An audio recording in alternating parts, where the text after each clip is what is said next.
When Greg and Sugar Bull were ready to start a family, health challenges necessitated that they work with a gestational surrogate. The woman who carried and gave birth to their twins lived 2 states away. The pregnancy went well until the surrogate experienced high blood pressure and other symptoms of preeclampsia, which could have harmed her and the babies.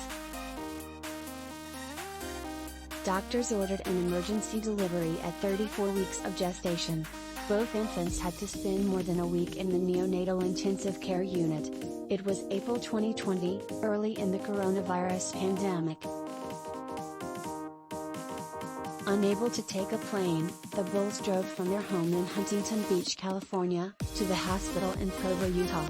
They had to quarantine in Utah before they could see the children in the hospital. A couple of weeks later, after the babies could eat and breathe on their own, the Bulls took them home to California. Then the bills came.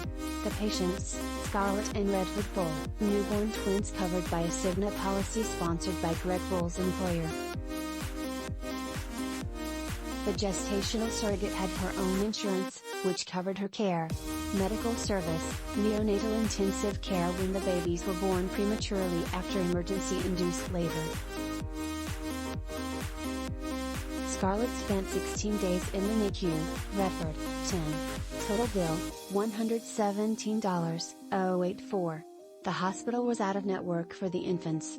Cigna paid for some of Scarlett's care, for reasons the Bulls couldn't figure out. The Bulls were left on the hook for about $80,000 for both babies. Their account was ultimately sent to collections. Service provider, Utah Valley Hospital in Provo, Utah, one of 24 hospitals run by Intermountain Healthcare, a nonprofit with about $8 million in revenue. What gives? The Bulls ordeal points up a loophole in coverage for emergency care, even under the federal No Surprises Act, which went into effect on January 1st and outlaws many kinds of surprise medical bills. Patients who need prompt life-saving treatment often don't have time to find an in-network hospital.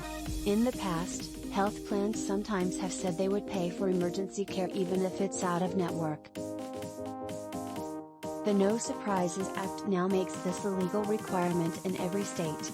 The provider and insurer are supposed to negotiate a reasonable payment, leaving the patient out of the equation.